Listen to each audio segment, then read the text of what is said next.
This trading psychology lesson is on meditation, more precisely mindfulness meditation.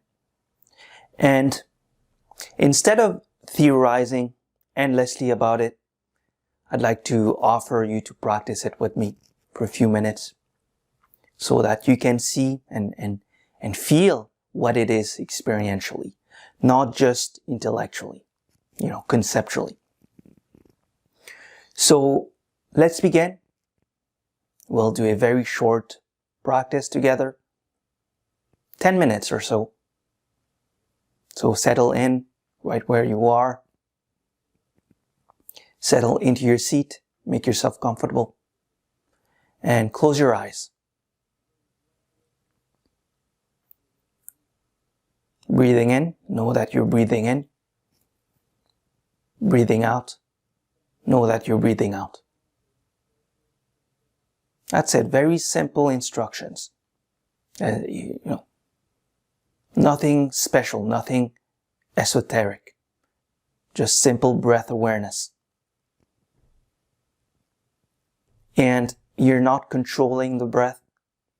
You're just aware of it. It's ebbing and flowing.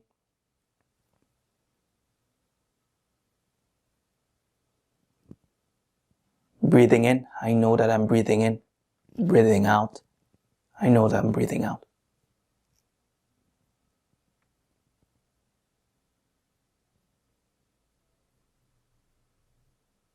Place the tip of your tongue against the back of your upper front teeth, gently touching the roof of your mouth.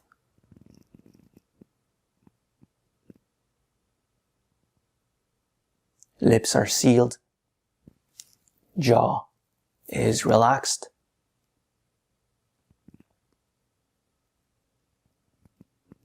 And try to remain as still as possible in your body. Minimize any movements. This piece of instruction is often left out in most meditations that you're going to find online. But it's key because a still body is a still mind. And so minimizing your bodily movements will naturally help you access deeper levels of concentration. Now, of course, don't be obsessive and too rigid about it, right? If you feel you absolutely have to move because of pain, for instance, then move.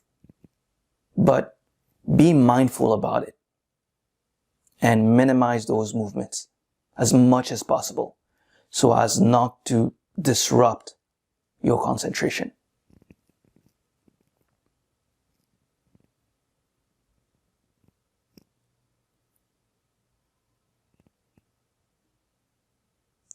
Feel the air moving in and out of your nostrils.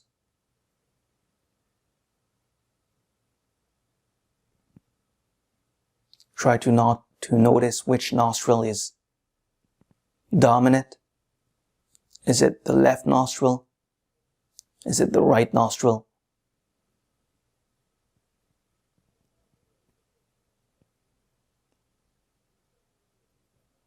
Notice the texture of the air.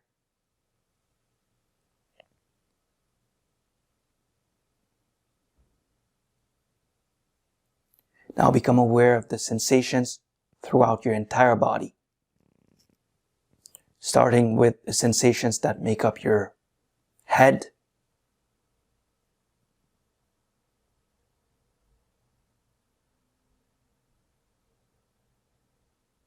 your ears,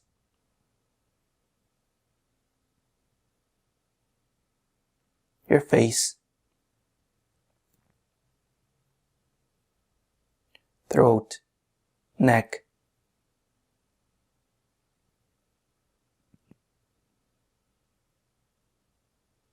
shoulders,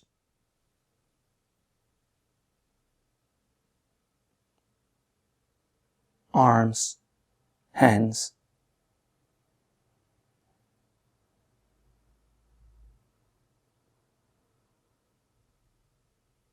back, chest, belly,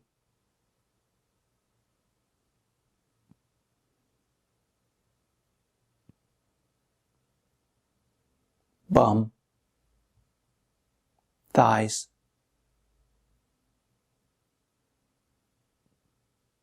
knees, calves, feet,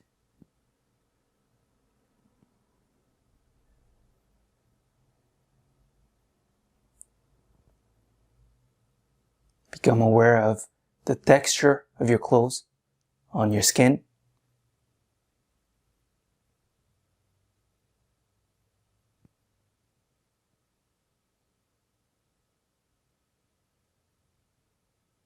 Become aware of the points of contact between your body and your seat.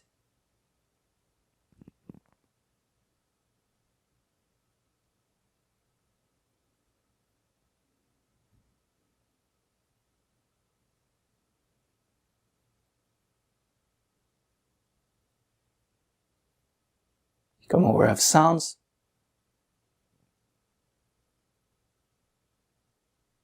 Simply be aware of what presents itself, whatever that is, what presents itself within that framework you call body.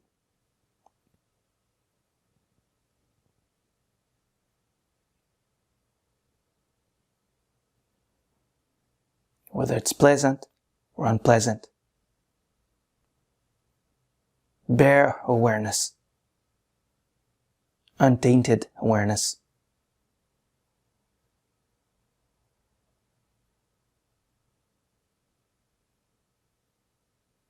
Notice what's arising from moment to moment to moment.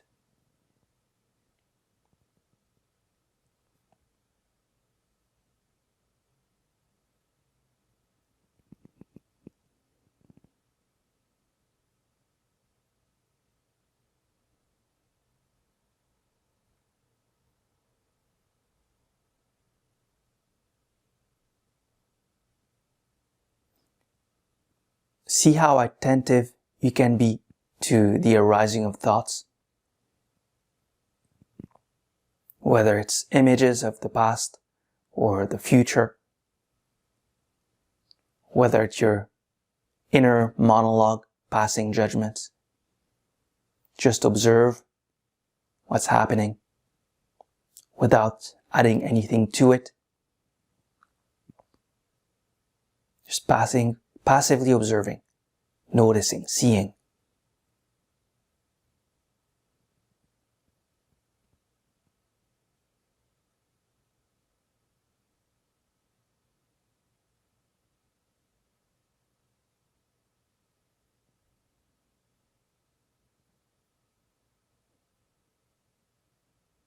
And notice what happens to thoughts when you notice them. Do they stay?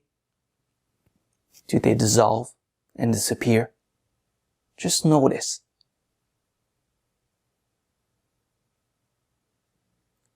Look into the nature of thoughts.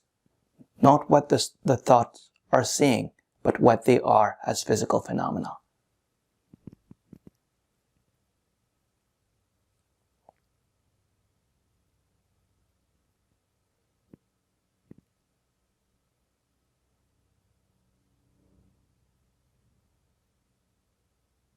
Thoughts and emotions direct so much of our lives. So much. But notice what happens to them the moment you pay attention to them. What they are as physical phenomena.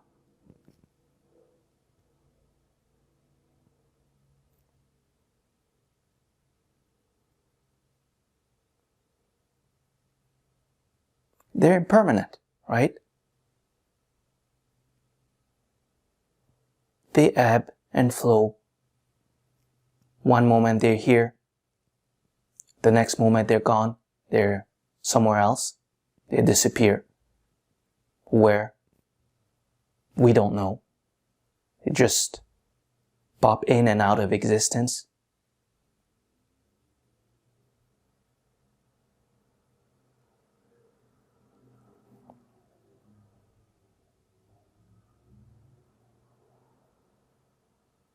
When you don't hold on to your thoughts and emotions, when you let yourself experience them like that, with full acceptance of what is, without judging your experience, they dissolve, they disappear.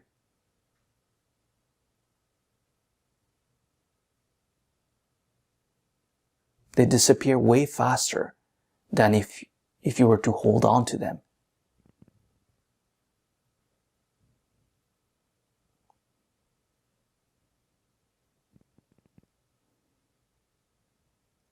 Now bring your attention back to the autonomous breath. Notice how it's there all along. It's always there in the background, doing its thing. It's, keeping you alive. And so is your heart, your liver, and every other parts and functions of this thing you call body. And it's something to be immensely grateful for.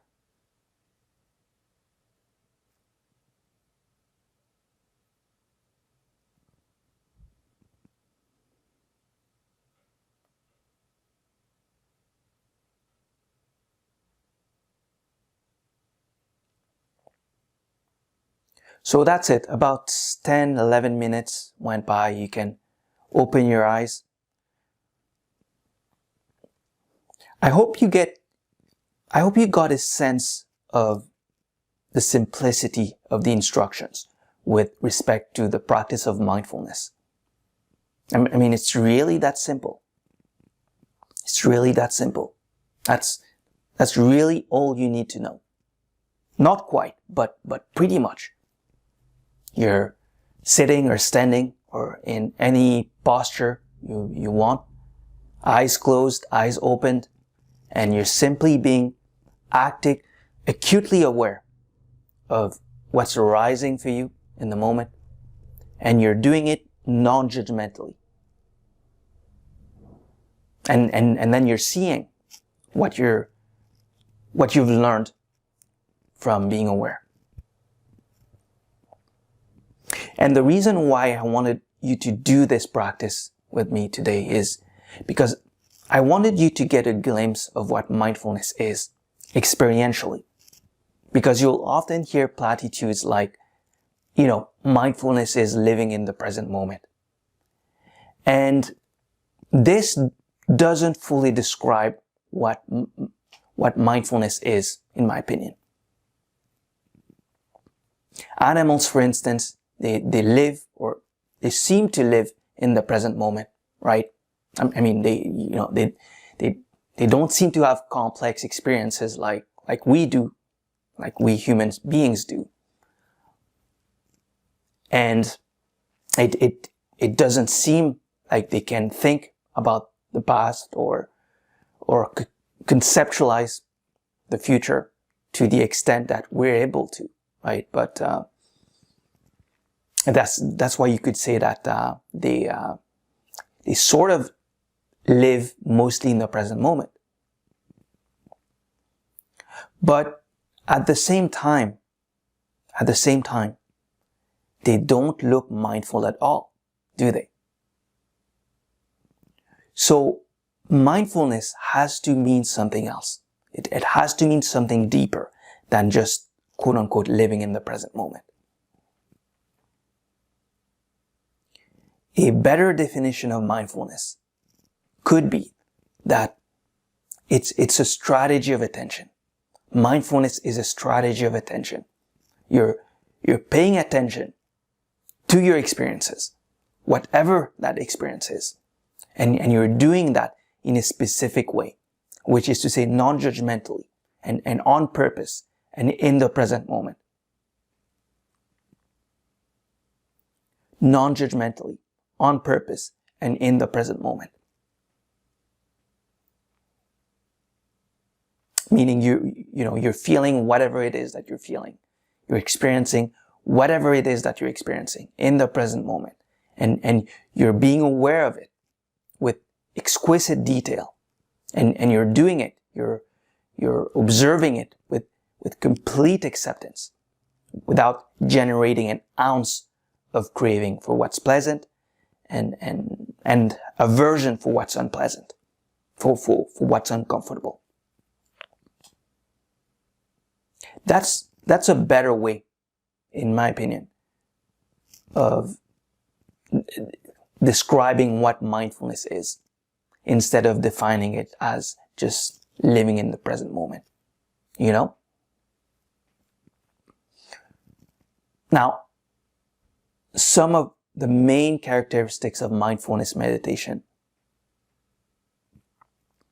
are composure, clear seeing, and insight. Composure, clear seeing, and insight.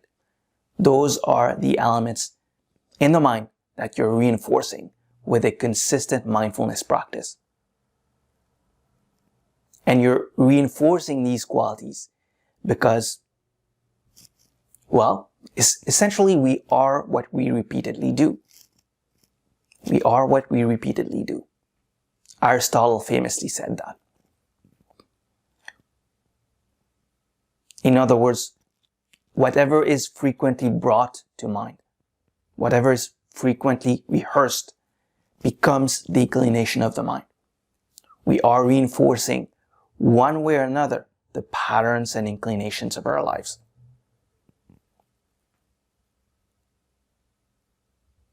That's what we are, what we repeatedly do means.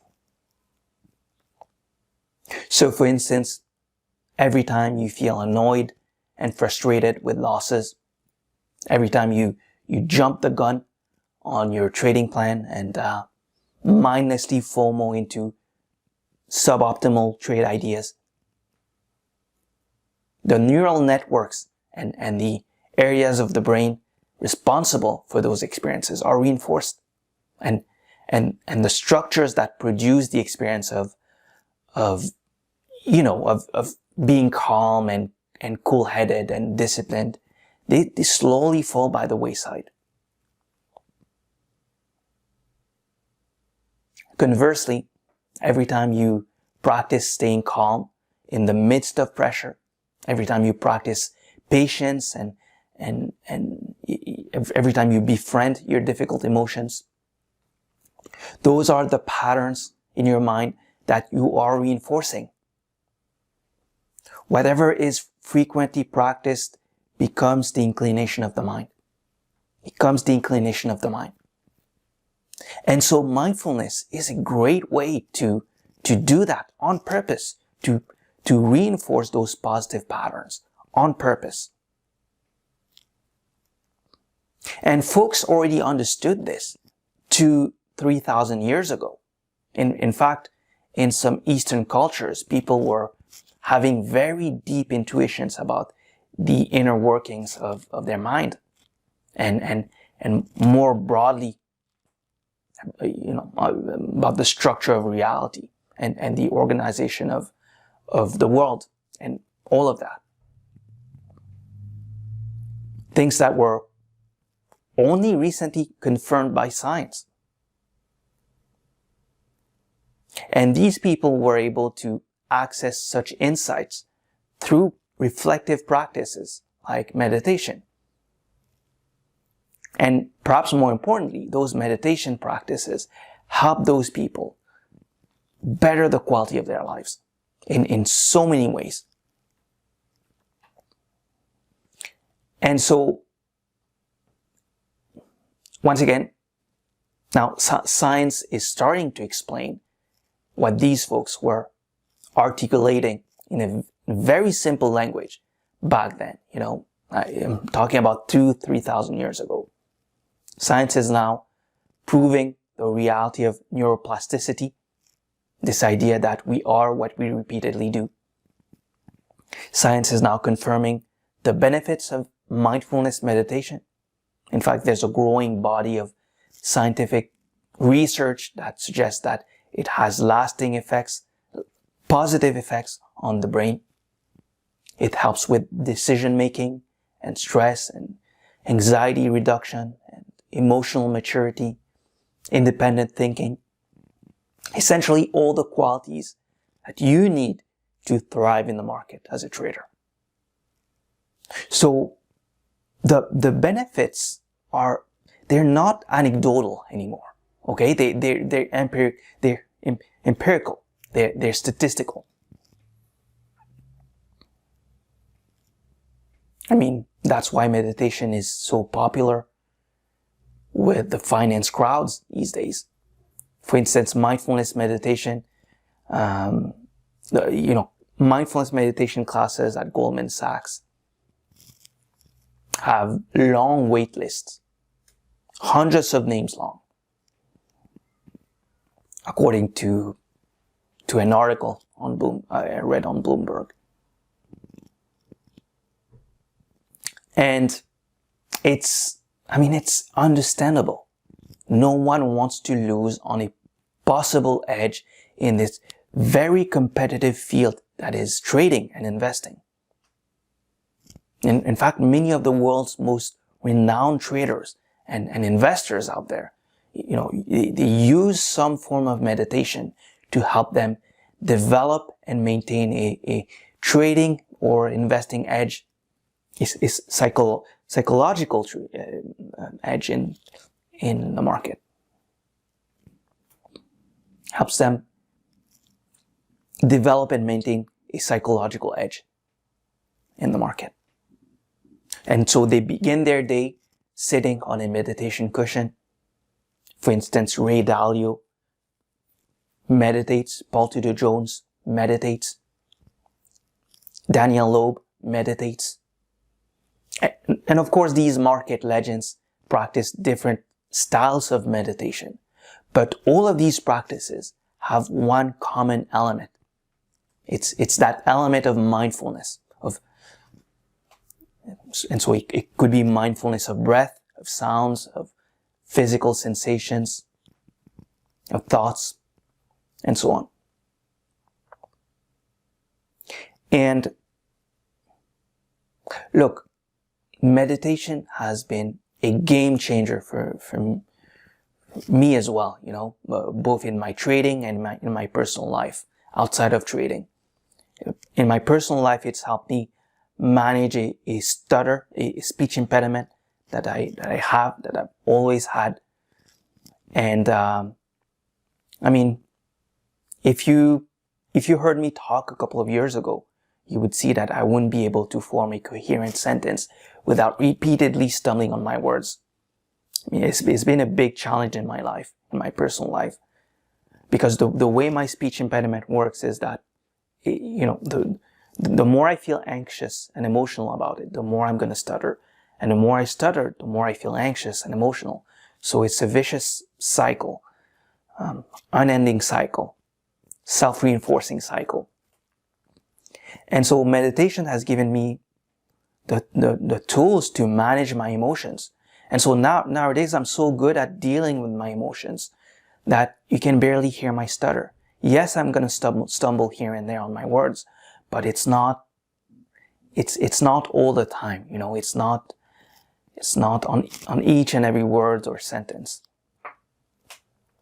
So that's my personal life.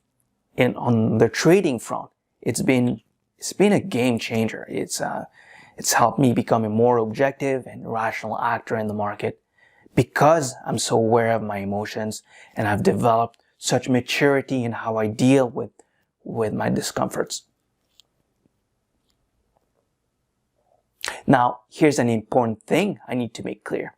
I'm not saying that you can meditate your way to financial success. That's not what I'm saying.